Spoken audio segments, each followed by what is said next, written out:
Ya, entonces vamos a iniciar la clase del que correspondía al día miércoles, ¿cierto? Yo les pedí cambiarla por un asunto familiar que gracias a Dios se resolvió. Y, y bueno, y ustedes muy gentilmente accedieron a desarrollar la clase al día siguiente, o sea, hoy, después de la clase del profesor Cristian. Vamos a trabajar hoy día algunos contenidos que van a ser muy útiles en un poco en generar, ir armando el panorama de cómo pueden ustedes desarrollar el proyecto de tipos de energía, de transformación de la energía. Entonces vamos a ir haciendo una especie de estructuración de contenidos sobre tipos de energía y en el relato van a ir apareciendo algunos tips como para ir pensando en el proyecto, ya que tenemos todo. Entonces, primero, lo primero que yo creo que el profesor Cristian a lo mejor lo compartió hoy, pero yo ya lo había enviado también. Primero nos pusimos de acuerdo con el profesor Cristian, después se envió a los delegados para que se diera a conocer esta distribución al curso. Entonces hay cinco equipos conmigo, 4 equipos con el profesor Cristian, más o menos equilibrado en cantidad de personas, ¿cierto? Yo tengo los equipos, tengo 5 equipos, pero con menor cantidad de estudiantes. Y en la distribución ustedes ya la conocen, ¿cierto? Yo tengo los correos de contacto de mi equipo, el profesor Cristian tiene los correos de contacto de su equipo. Entonces, cada profesor va a generar la estrategia que le parezca más adecuada para trabajar con su equipo. En mi caso, es probable que trabaje usando la herramienta de Google Drive, ¿sí? Escribiendo es muy simple esa herramienta de uso y al mismo tiempo nos permite ingresar al artículo, ingresar al trabajo, perdón, eh, las veces que quieran, en los horarios que quieran. Entonces, tanto para ustedes como para mí va a ser bastante cómodo tener a disposición ahí el drive del trabajo e ir generando complementos, observaciones, agregar información, etcétera. Entonces, la plasticidad que tiene ese programa es buena, ¿ya? Para trabajar en equipo y a distancia. Entonces, yo creo que esa va a ser la metodología que yo voy a adoptar con mi equipo. Aparte de las reuniones que vamos a ir generando, eh, vamos a trabajar en Drive, ¿ya? En Drive se pueden dejar comentarios, se pueden hacer comentarios directos. Yo a mi equipo les voy a enseñar cómo se hace eso. Por ejemplo, cómo tú le puedes dejar un comentario directo para que el comentario le llegue al profesor al correo electrónico y se entere simultáneamente de que los estudiantes están trabajando en Drive y le están haciendo consultas. Eso yo lo voy a trabajar con mi grupo. El profesor Cristian también sabe usar bien la herramienta de Drive. Es probable que también decida usar esa herramienta, porque nosotros hemos trabajado artículos de esa forma, hemos escrito juntos y hemos escrito de esa forma, ¿ya? Él desde Curicó, yo desde San Javier, ingresamos al archivo, ¿cierto? Y nos pone, incluso tiene chat, el Google Drive tiene un chat para que las personas que se van conectando al artículo, al trabajo, puedan ir interactuando. Y me parece que también tiene acceso directo a Meet, que es una herramienta como para hacer videollamada, igual que la que estamos utilizando nosotros. Ya, eso un poco, la distribución está. Ustedes tienen plena libertad para contactarse con sus profesores guía. Yo les voy a escribir dentro de los próximos días a mi grupo para iniciar el trabajo. Entonces, dentro de la estructuración de contenido, esta clase y la que sigue, vamos a desarrollar los siguientes objetivos. Por ejemplo, conocer qué es la energía, incorporarnos un poco más al concepto de energía, distinguir las distintas formas de energía, eh, comprender las transformaciones de la energía, que es el contenido central. Las transformaciones de energía va a ser el contenido central de nuestro proyecto. Y distinguir entre conservación y degradación de energía, clasificar las fuentes de energía, subclasificarlas en energías no renovables, renovables, ¿cierto? Ver cuáles son las de mayor uso, las más frecuentes, las más convencionales a nivel país y las no convencionales, por lo menos en Chile, y conocer las ventajas e inconvenientes del empleo de distintas fuentes de energía. Ahí yo creo que es más fácil ir directo a las fuentes y ver cuáles han sido los problemas ambientales que se han ido generando en nuestro país en los últimos 10 años, por ejemplo. Hay dos informes, para que anoten. Hay dos informes del estado del medio ambiente en Chile muy buenos, hay muchos más informes, pero hay dos informes que a mí me gusta porque, por la forma que han sido construidos, que son los informes del estado medioambiental en Chile, que coordinó un profesor de la Universidad de Chile que se llama Nicola Giglo. El apellido es Glo, Nicola Giglo. Este profe formó grupos multidisciplinarios y analizó el estado medioambiental en Chile, pero de diferentes ópticas, ¿cierto? Cómo ha ido cambiando la situación ambiental en Chile, sobre todo cómo se ha ido afectando de manera negativa la situación ambiental en Chile, producto de las políticas públicas, producto de las legislaciones que hay, de la lentitud en la legislación, en la modernización de la legislación chilena. Señala cuáles son los principales problemas ambientales y por qué no están protegidos desde el punto de vista legal. Señala cómo esos proyectos productivos a alta escala, que son los que generan más impacto, están centrados dentro de una política de desarrollo económico, de crecimiento, perdón, de crecimiento económico, eh, sin una mirada clara de lo que es la sostenibilidad ambiental, la sustentabilidad ambiental. Entonces, es un proyecto súper completo, ¿no? El primer informe lo sacaron en el 2016, si no me equivoco, y trabajaron con datos del 2015 hacia atrás, y luego ese informe lo actualizaron el año pasado, el 2019, salió el segundo informe, y y actualizaron, o sea, tomaron los 10 últimos años, pero eh, a partir del 2018.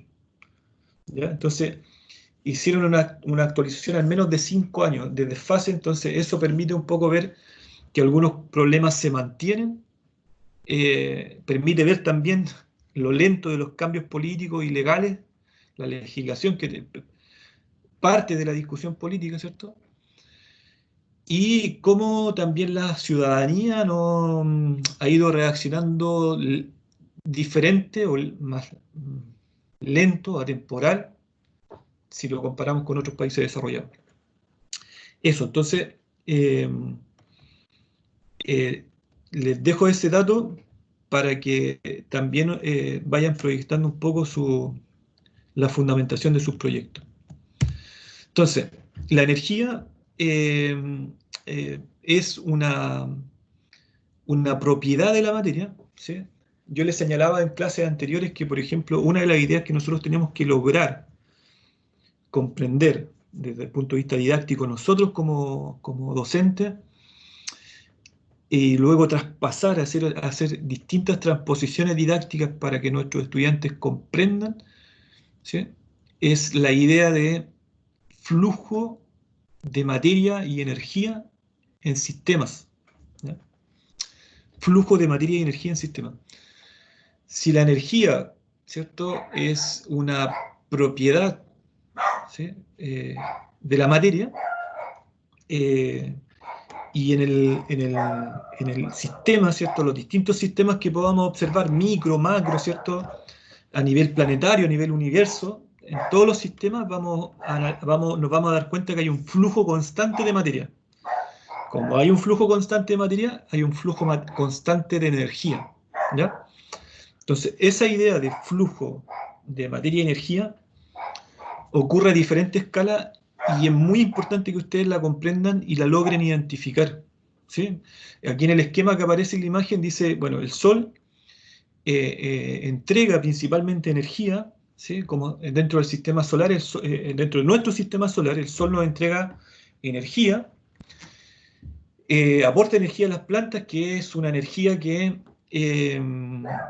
estos organismos vivos transforman, ¿cierto? La utilizan para generar su propio alimento. y que están asociadas a un proceso denominado fotosíntesis, y por lo mismo son denominados dentro de un ecosistema, las plantas son denominadas organismos productores, porque producen su propio alimento, generan alimento, ¿sí? Son productores, celularmente generan alimento para ellos, pero no solamente para ellos, sino que se transforman en alimento de los otros organismos vivos que son consumidores, ¿sí? Que necesitan de la existencia de estos organismos productores para su sobrevivencia. El organismo productor necesita energía y necesita sustrato, ¿sí? Entonces, ¿dónde encuentra la energía? En la radiación, ¿sí? La radiación puede ser, eh,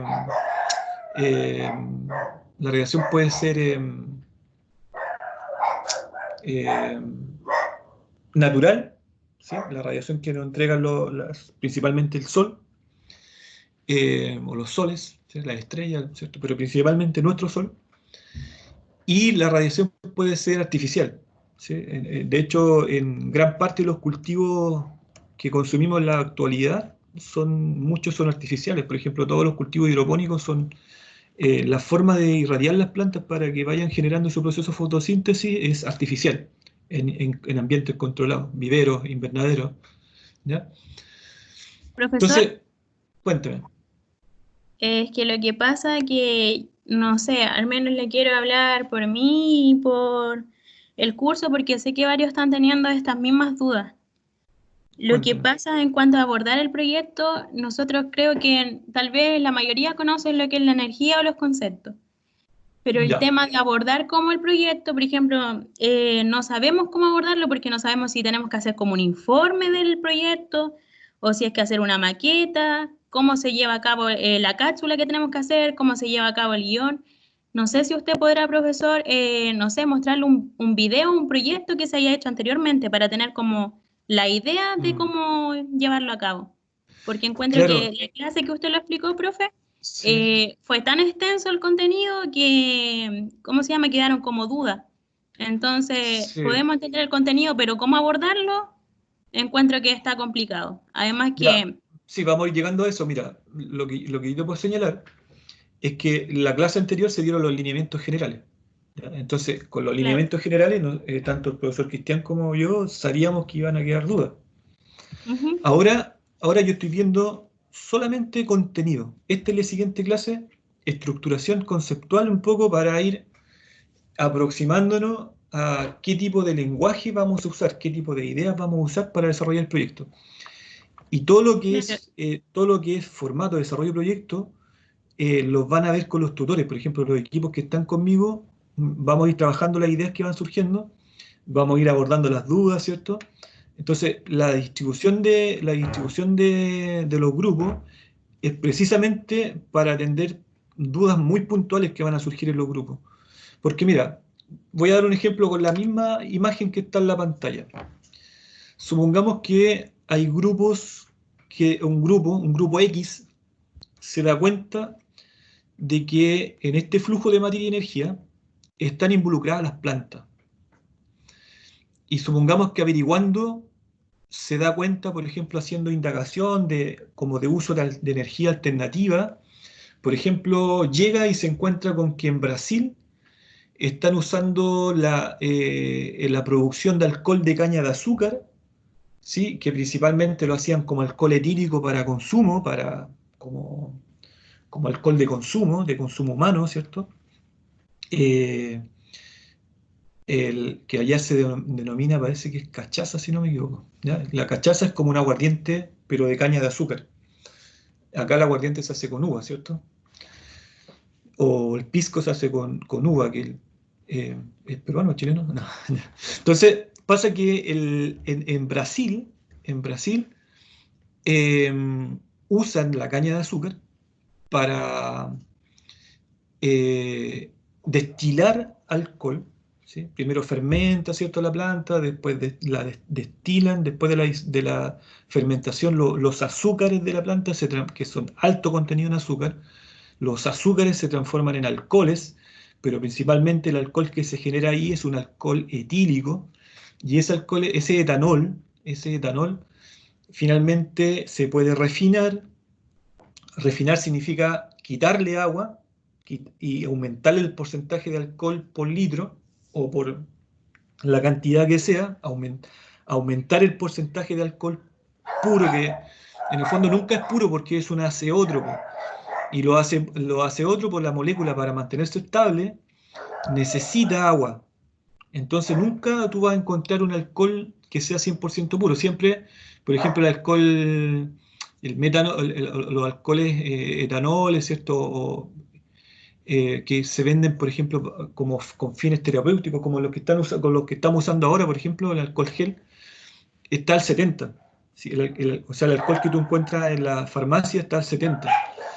Pero el alcohol que utilizan para combustible, para combustión, el alcohol de quemar y el alcohol que usan en Brasil, por ejemplo, para motores de ciclo combinado, es un alcohol que está entre 85 a 90 grados, que son alcoholes, son azeótropos, ¿ya?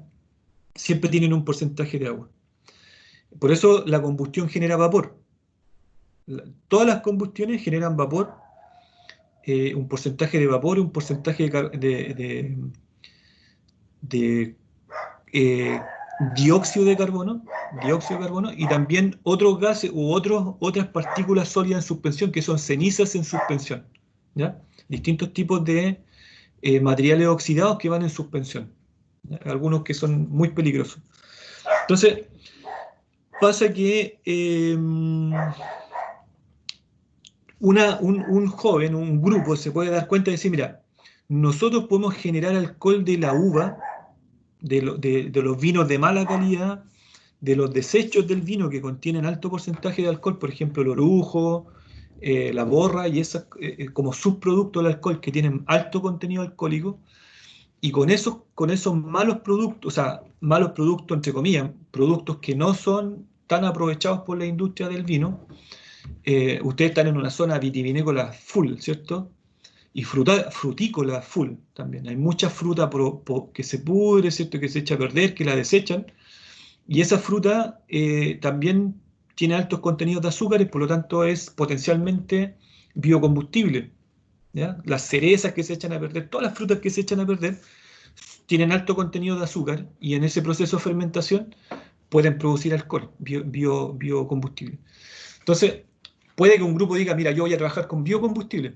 Entonces, si trabaja con biocombustible como energía alternativa, va a estar por la línea, en la pantalla ustedes están viendo en la línea izquierda la relación entre sol, planta, carbón, hombre. Carbón en el sentido de carbón vegetal, pero también podría cambiar el combustible y ahí decir bioalcohol o biocombustible. En vez de carbón podría decir plantas, biocombustible, que es el concepto que se está utilizando mayoritariamente a nivel mundial, el uso de biocombustibles, ¿ya? Profesor, Y dígame. la otra duda que tengo respecto al guión, porque se supone que se entrega el 9 de julio, ¿cierto? Ya. Por lo que yo ¿Sí? tengo anotado.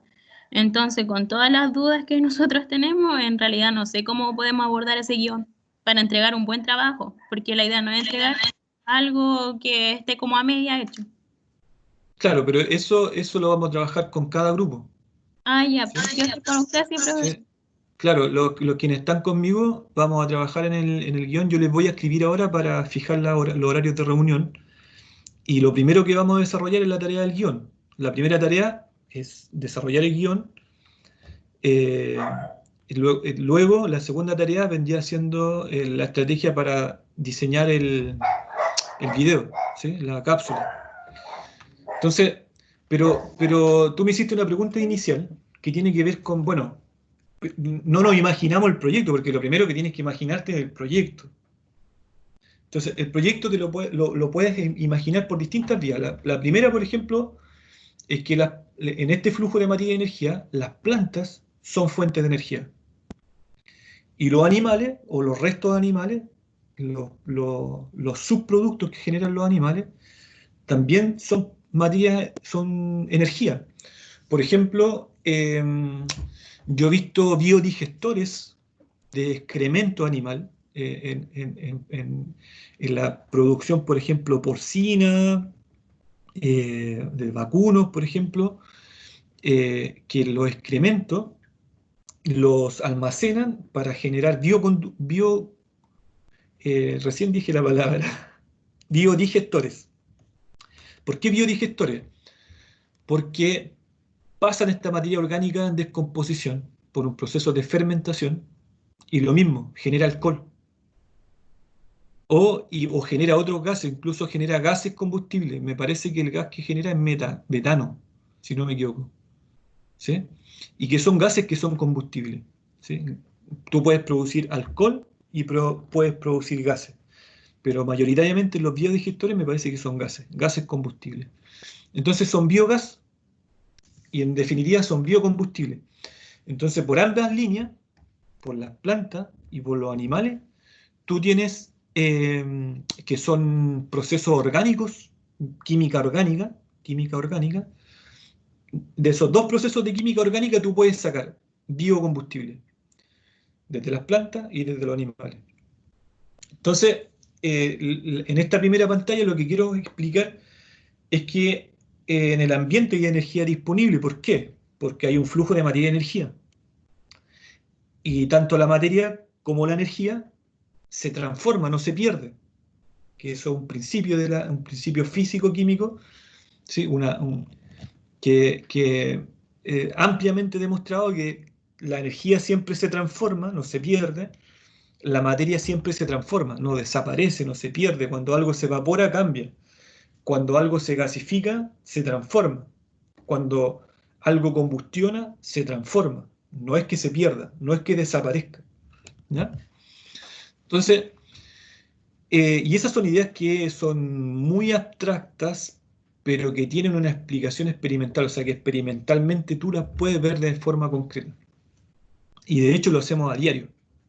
Entonces, otro concepto de la física es el trabajo. El concepto de trabajo desde el punto de vista físico tiene que ver con la transmisión de energía. Cuando hay una interacción entre dos cuerpos, siempre hay trabajo. En la interacción de dos cuerpos, de dos masas, siempre hay trabajo. Una actúa sobre la otra. Una transmite energía o hay fuerzas involucradas que de alguna manera se explican a través de este flujo de materia y energía. Entonces, el trabajo se define como una fuerza aplicada en un cuerpo que es igual al producto de la interacción de dos fuerzas que se puede observar a través del movimiento, el desplazamiento, ¿sí? A través de cambios y a través de transformaciones, que no aparece acá esa palabra, pero también no solamente tú puedes ver un trabajo desde el punto de vista físico con el movimiento, también tú lo puedes ver con los cambios de estado. Y desde el punto de vista químico lo puedes ver en las transformaciones. ¿Ya? Entonces el trabajo como concepto se mide como dentro de la fórmula física, ¿cierto? Para calcular cómo se mide la interacción. Bueno, se mide en joules, la fuerza se mide en newton, ¿sí? Y los desplazamientos en metros. Entonces la fórmula dice, solamente lo voy a nombrar porque no vamos a hacer ejercicios de este tipo, pero el trabajo, para calcular la magnitud del trabajo, se calcula en la fuerza por el desplazamiento, ¿sí? La fuerza de un cuerpo por el desplazamiento, ¿sí? Entonces las unidades de medida de fuerza, ustedes ya las saben, ¿cierto? Están asociadas a la relación entre la masa y la fuerza de gravedad, y el desplazamiento se mide como magnitud, se mide por distancia, ¿cierto? Metros, kilómetros, centímetros, la unidad de base es el metro. Luego, la energía mecánica, que es también lo van a escuchar y lo van a leer ahora cuando empiezan a hacer averiguaciones para su proyecto. La energía mecánica está asociada al movimiento, ¿sí? La mecánica universal de Newton, la mecánica general se asocia al movimiento. Cuando tú estudias el movimiento como fenómeno físico, lo que estás analizando es la mecánica, ¿sí? Si tú estudias el movimiento de los astros, eso es mecánica, ¿sí? de universo, ¿sí? Que tiene que ver con la gravitación universal de Newton. Si tú observas el movimiento de los cuerpos aquí en la atmósfera terrestre, es gravitación, ¿sí? cómo afecta la fuerza de gravedad a los cuerpos, ¿ya? Y esta fuerza mecánica o esta energía mecánica se puede analizar desde el punto de vista de la cinética, se puede clasificar en cinética, potencial gravitatoria o potencial elástica. ¿Ya? La cinética está asociada al movimiento, al desplazamiento. Partículas en movimiento, cuerpos en movimiento, móviles en movimiento, ¿sí? Organismos en movimiento. Va a depender desde qué disciplina uno mire el movimiento, pero cuando tú estás analizando el movimiento, desde el punto de vista de los desplazamientos, de la rapidez media, de la velocidad media, eso está analizando la cinética. La energía potencial está asociada a la posición de los cuerpos, ¿ya? Entonces, porque la energía potencial, lo vamos a ver ahora cómo se define, pero está asociada a la posición. A mayor altura, mayor energía. Y la energía elástica tiene que ver con que los cuerpos elásticos, ¿sí? Al aplicar fuerza, tú estás generando una energía potencial de tipo de reacción, ¿sí? La acción es utilizar la elasticidad del cuerpo y la reacción es dejar la energía aplicada, o sea, la fuerza aplicada, para que el cuerpo retome su forma original, y cuando retoma su forma, actúa, ¿cierto?, como una fuerza de reacción, ¿sí? Como un impulso. Entonces, hay materiales que tienen mayor potencial elástico. Hay metales que tienen, si tú clasificas los metales los podríamos clasificar con potencial elástico. Hay metales que sirven para fabricar resortes, por ejemplo, otros no, ¿ya? La resistencia de un edificio también tiene dentro de sus variables la elasticidad, ¿sí? Hay ciertos rangos de elasticidad que le permiten al edificio soportar movimientos telúricos. Entonces, cuando un calculista, un ingeniero calculista está observando cómo se pueden comportar los diferentes materiales en una estructura, esta persona va analizando, bueno, qué dimensiones de fierro, qué composición química de los fierros vamos a utilizar, qué características del hormigón, qué elasticidad, cómo podemos mejorar la elasticidad del hormigón para generar estructuras más resistentes a los movimientos, ¿ya? Y hay científicos, por ejemplo, ingenieros, que se han dedicado a analizar solamente la elasticidad de la estructura o la resiliencia de la estructura, ¿ya? Ustedes como pedagogos yo creo que han escuchado el concepto de resiliencia desde el punto de vista de personas, desde el punto de vista psicológico, por ejemplo, personas que se resisten a los aspectos negativos, ¿cierto?, que a lo mejor hay dentro de su vulnerabilidad. Y que a pesar de todos los aspectos negativos, son personas que son capaces de salir adelante y ser resilientes frente a la adversidad, resistentes frente a la adversidad. Bueno, ese concepto de resiliencia es un concepto físico y tiene que ver con la estructura de los materiales, con la resistencia de los materiales, y que después se aplica a la psicología. La energía cinética, ¿sí?, está asociada al movimiento y a la interacción entre cuerpos que están a diferentes movimientos, ¿ya? Por ejemplo, uno habla de energía cinética cuando está calculando la velocidad del viento y cómo la velocidad del viento se puede traspasar a un aparato mecánico como un aspa, ¿sí?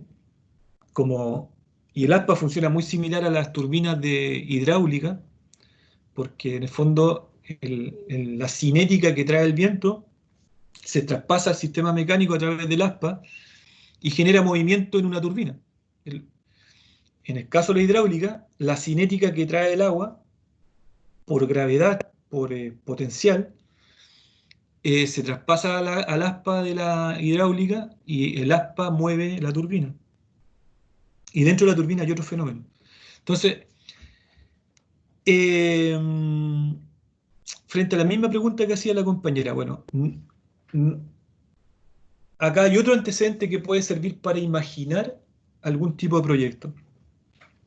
Hay colegios, hay casas que están ubicadas en zonas donde la velocidad del viento siempre es media alta. Planicies, por ejemplo, zonas litorales, zonas en altura, comunidades que están en altura, comunidades que están en planicies, comunidades que están en zonas costeras, donde la velocidad del viento es mayor que en otros lugares, por ejemplo, mayor que en el valle, donde está la mayoría de las ciudades grandes, ¿cierto? Entonces, el viento para algunas comunidades se puede transformar en una oportunidad de uso de energía no convencional y energía renovable. ¿Ya? Entonces, si ahí surge una tercera posibilidad.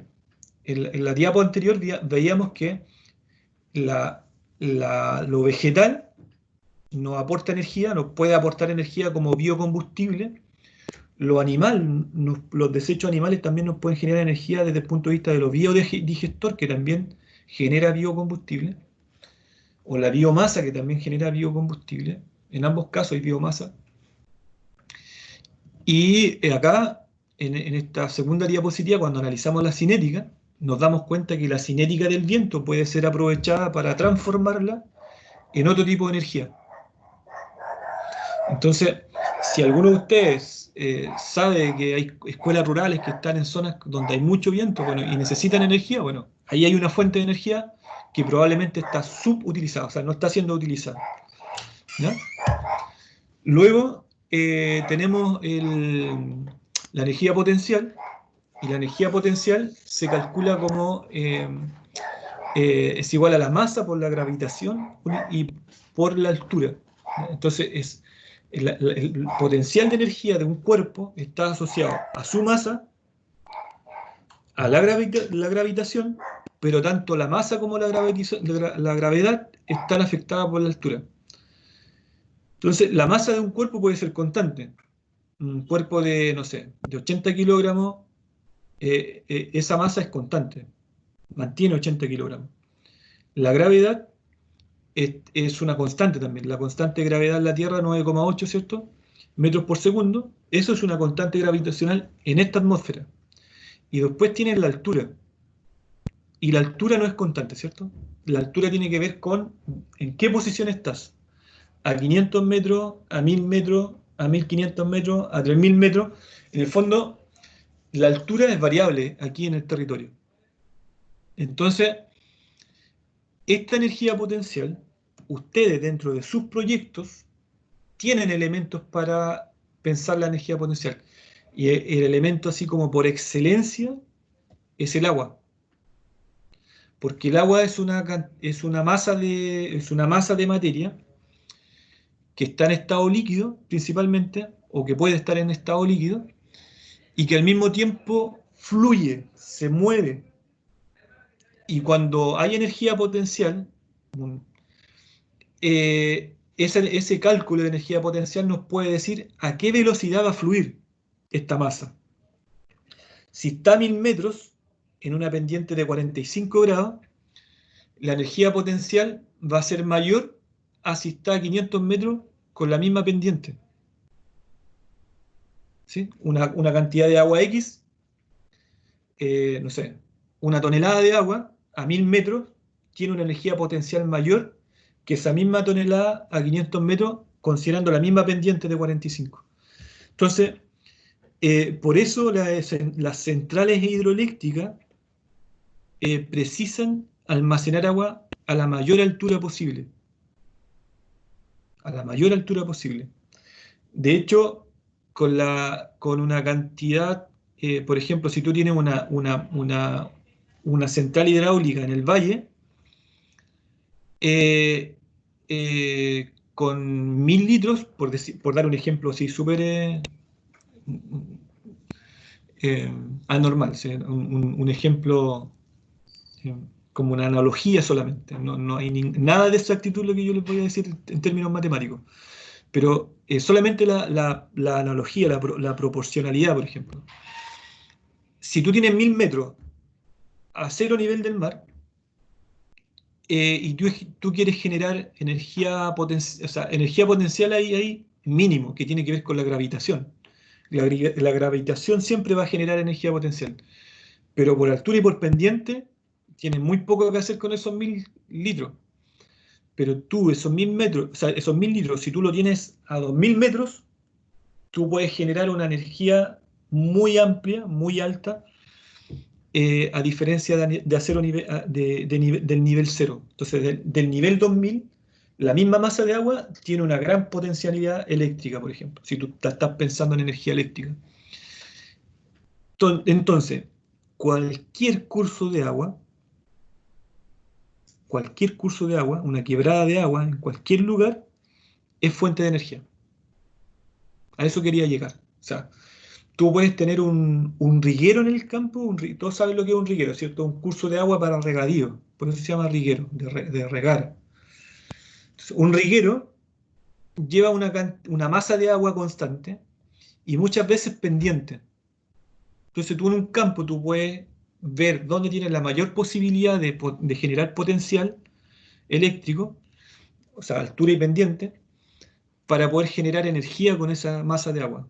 ¿Cuánta energía vas a generar? Va a depender del tipo de turbina que utilices y de la energía potencial que hay ahí que está ahí en la masa, en esa masa constante. Digo masa constante porque tú puedes tener un tubo de 2 pulgadas de flujo constante, de 3 pulgadas, de 4 pulgadas, de 10 pulgadas, ¿cierto? Y eso tiene un flujo constante de agua, una masa constante de agua, una aceleración constante, por lo tanto tú puedes mover una turbina. Y esa turbina, por muy pequeña que sea, va a generar energía y esa energía la puedes utilizar para iluminar, para calefaccionar, ¿ya? Y ahí vienen todas las transformaciones que tú puedes hacer de esa energía, ¿ya? La energía potencial también es voy a saltar el video, el video más o menos explica lo mismo que he estado señalando. Lo pueden ver ustedes en forma independiente, pero el video les va a mostrar, por ejemplo, que a mayor altura aumenta la fuerza potencial, ¿sí? O sea, aumenta la fuerza potencial y disminuye la cinética. Y a medida que baja el cuerpo, ¿sí? que tú generas movimiento en la pendiente, aumenta la cinética, cuando bajas la pendiente y cuando subes la pendiente, disminuye la cinética y aumenta la potencial. ¿Ya? Entonces, esa relación es la que se aplica así de forma básica a los conceptos o sea, a la idea de generar energía eléctrica, hidroeléctrica. La mayoría de las centrales hidroeléctricas o la totalidad de las centrales hidroeléctricas funcionan con el principio de energía potencial. ¿Ya? Entonces, hay formas de energía eh, eléctrica, térmica, radiante, química, nuclear. En enseñanza básica, la energía que más se estudia y como fenómeno es la energía eléctrica. Nosotros vimos en clases anteriores la energía eléctrica, vimos corriente alterna, corriente continua, ¿ya? La energía eléctrica es uno de lo que más se utiliza. Luego sigue la térmica. En química nosotros vemos, por ejemplo, eh, características de los materiales conductores, no conductores o materiales aislantes. Eh, Cómo se transfiere el calor en física, ¿sí? El calor como una interacción entre dos cuerpos, como el flujo de energía entre un cuerpo y otro, ¿sí? Cómo el calor es un flujo de energía entre el cuerpo de mayor agitación térmica hacia el cuerpo de menor agitación térmica. Entonces, ¿qué es lo que se transfiere? Movimiento, cinética, ¿ya? La energía radiante como la luz, como el fenómeno de luz. La química tiene que ver con lo que se ve en básica, por ejemplo, la combustión completa e incompleta, eh, eh, asociado a la energía química también el funcionamiento de algunos tipos de baterías. Y la nuclear es como el proceso de fisión y fusión se ve más en enseñanza media. Es un poco más complejo de explicar matemáticamente, es más complejo de abstraer también, pero en básica, no, igual, de todas maneras, podemos al menos nombrar algunos de los efectos, algunas de las aplicaciones que tiene la energía nuclear. ¿Ya? Eso. Entonces, cuando vemos energía térmica, y muchas veces ni siquiera nos damos cuenta, es cuando estamos explicando el modelo corpuscular de la materia, los cambios de estado de la materia. ¿Sí? Eh, Porque los cambios de estado están asociados a la termodinámica. ¿Sí? Como los cuerpos de menor temperatura tienen un menor movimiento y mayor fuerza de cohesión. Menor cinética y mayor fuerza de cohesión. Y a medida que tú aumentas la temperatura, aumenta la cinética y disminuye la fuerza de cohesión. Aumenta la cinética quiere decir que aumenta el movimiento de las partículas, y que disminuye la fuerza de cohesión quiere decir que las partículas quedan menos atraídas entre sí, por lo tanto tienen mayor movimiento, mayor desplazamiento, ¿ya? Menor cinética. Y lo regresivo tiene que ver con la disminución de temperatura, que es todo lo contrario, ¿sí? Entonces, las transferencias de energía térmica en un cuerpo, de un cuerpo a otro, ¿sí? Se deben a la diferencia de temperatura o a la transmisión de energía por calor, ¿sí? Como el calor en el fondo no es una magnitud, no es una magnitud, es un fenómeno de traspaso de energía de un cuerpo a otro, ¿sí? El paso de energía de un cuerpo a otro se denomina calor, ¿sí? Entonces, la energía eléctrica y la energía radiante se analizan, por ejemplo, la energía eléctrica cuando a los estudiantes de sexto año básico, séptimo año básico, se les pide analizar, por ejemplo, lo que es un circuito eléctrico, los usos que se le dan a los circuitos eléctricos para iluminar, para calefaccionar, para generar imanes, por ejemplo. Y luego en la energía radiante, que muchas veces se asocia o a los fenómenos fotovoltaicos, cómo tú puedes almacenar energía eléctrica, electrones libres, ¿cierto? O cómo tú puedes generar transferencias de calor en lo termosolar, no el fotovoltaico, sino que ustedes han visto que hay unos termos que se aplican, unos mecanismos térmicos que se aplican en las viviendas como para calentar agua, para los calefón, ¿cierto? Bueno, ese fenómeno es termosolar. Y en enseñanza básica muchas veces uno analiza esas posibilidades de hacer uso de lo termosolar, hacer uso de lo fotovoltaico, y lo fotovoltaico transformarlo en electricidad, ¿sí? Entonces, mira, resumo. La energía potencial se puede transformar a energía eléctrica, ¿sí? La energía cinética, que está relacionada con la energía potencial, se transforma en eléctrica, ¿sí? La energía cinética que está en el movimiento, por ejemplo, de las masas de aire, el viento se puede transformar en energía eléctrica, ¿sí? Los generadores eólicos funcionan con la fuerza del viento, con la cinética del viento, y lo transforman en energía eléctrica. Y la energía eléctrica por sí misma no representa mucho, pero lo que nosotros vemos son los fenómenos asociados al uso de la electricidad. La iluminación, la calefacción, ¿sí? Y el fenómeno magnético que está presente en algunos electrodomésticos, como la televisión, lo mismo que estamos mirando ahora, los computadores portátiles, los teléfonos, ¿cierto? Funcionan con energía magnética. La energía radiante, bueno, ya lo nombré.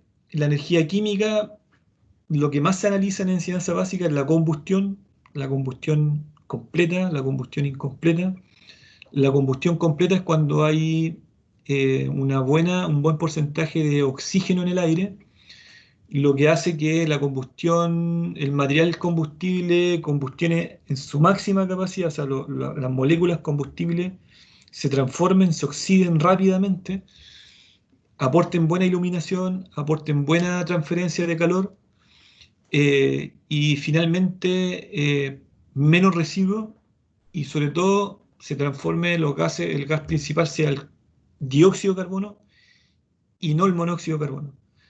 En las combustiones incompletas, cuando falta oxígeno, que es el comburente, se emana monóxido de carbono, y el monóxido de carbono, ustedes pueden averiguar más detalles, el monóxido de carbono es un gas nocivo, ¿sí? Porque afecta en torrente sanguíneo y en la célula, afecta el flujo de oxígeno, la oxigenación, ¿ya? Entonces, es un gas tóxico, se define, yo creo que la mayoría de los textos lo definen como un gas tóxico, el monóxido de carbono. ¿ya?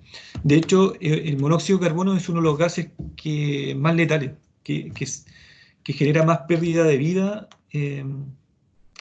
A lo mejor en la actualidad no tanto, pero históricamente ha sido uno de los gases más letales, el monóxido de carbono, ¿ya? Y es producto del mal funcionamiento de calefón en los departamentos, en las casas, por mala aislación, por mala ventilación, perdón. Eh, el uso de carbones, distintos tipos de carbón, de piedra, de vegetal, etcétera, baja la cantidad de oxígeno en el ambiente es poco ventilado y la combustión se hace incompleta. En vez de generar dióxido, genera monóxido y el monóxido es letal, por lo tanto, la cantidad de muertes al año producto del monóxido es alta, ¿sí? En los distintos países. La energía nuclear, acá yo les señalaba que, bueno, es la energía que se asocia al potencial eléctrico, o sea, al potencial de energía que tienen los núcleos atómicos. Hay materiales que tienen un alto potencial eh, eh, de energía, como el uranio, y, y hay dos tipos de energía, la fisión y la fusión, ¿ya? Eh, Son formas de generar, ¿cierto?, estas reacciones químicas que generan la liberación de iones o la liberación de radiación, ¿sí?, de electrones libres. Y eso eh, bueno, en la próxima clase vamos a entrar más en detalle, pero está asociado a diferentes procesos productivos en la actualidad, ¿sí? Como sacar una radiografía, por ejemplo, con un TAC cerebral, una resonancia magnética, ¿cierto? Como generar energía eléctrica y también está muy asociada a temas bélicos, ¿sí?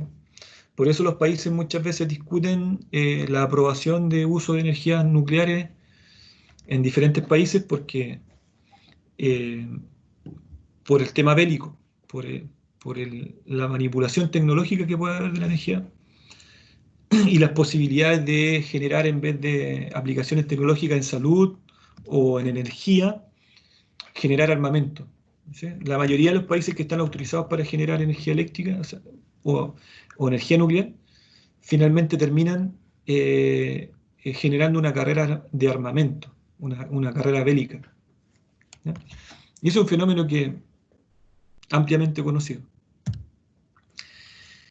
La transformación de la energía en la naturaleza, ¿sí?, es, es constante. Este flujo de materia y energía es constante. Lo podemos ver en otras actividades como el volcanismo, por ejemplo, la geotermia. ¿Han escuchado ustedes, por ejemplo, el concepto de energía geotérmica? Chile es un país que tiene un alto potencial de energía geotérmica sin aprovechar. Así que ahí ustedes tienen otro dato que se puede relacionar con su proyecto.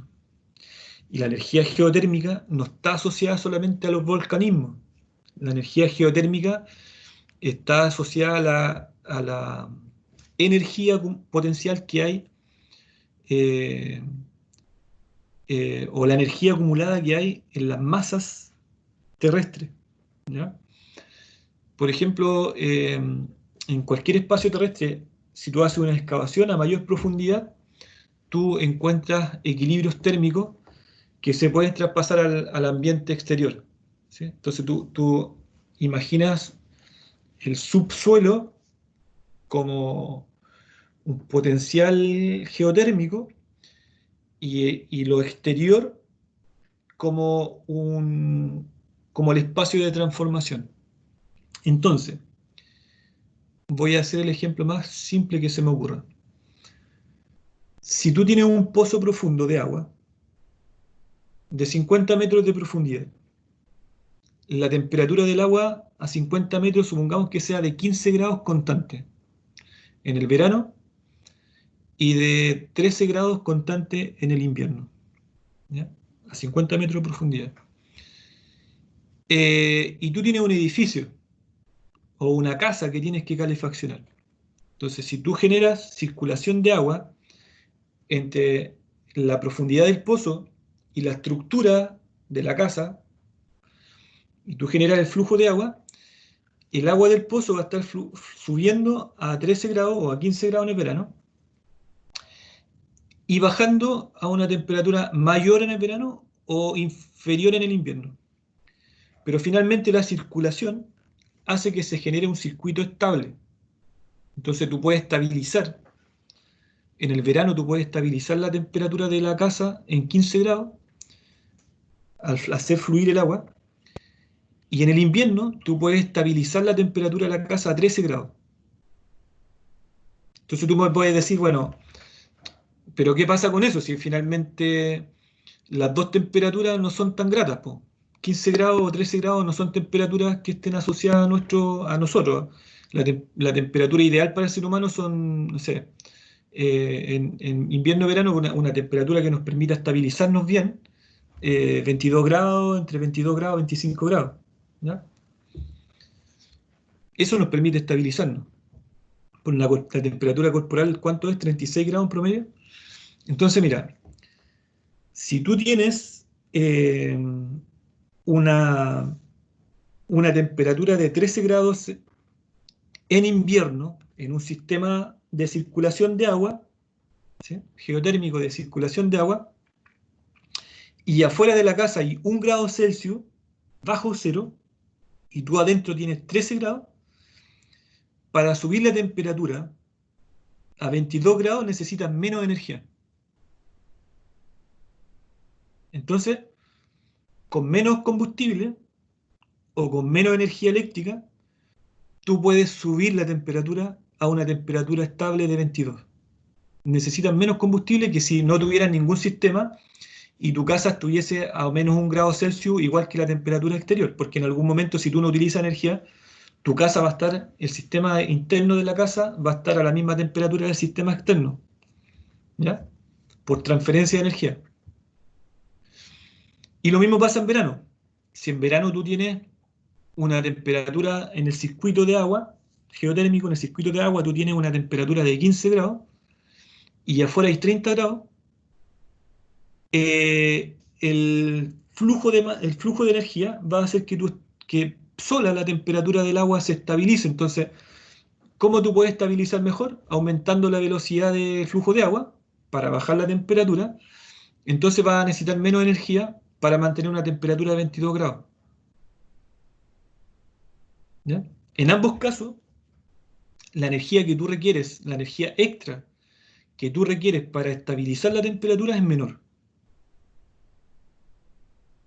Y eso es geotermia. Aprovechar la temperatura interna del suelo, ¿sí? de las napas subterráneas o de los flujos de agua subterráneos. Bueno, y si estamos en un sector, por ejemplo, donde hay ¿cómo se llama? Una vertiente de agua caliente, ¿cómo se llama? Como las termas de Quinamavia, ¿sí? O las termas, ¿sí? ¿Cierto? Si hay un sector de flujo de agua termal, eh, supongamos que el agua termal viene a 40 grados. Chuta, en verano probablemente esa energía térmica no te sea tan útil, o tal vez sí. Para una máquina a vapor sería ideal, ¿sí? Le metes la energía, el agua a 40 grados, para elevarla a 100 necesitas menos energía que si la metes a 0 grados o la metes a 10 grados. ¿Se entiende? Ahora, pero como nosotros no trabajamos con máquina a vapor, pero sí, por ejemplo, trabajamos con radiadores, ¿cierto? Con otro tipo de calefacción. Estoy pensando en la calefacción. O sí se trabaja con vapor, pero en invierno, no en verano. Por ejemplo, las calderas.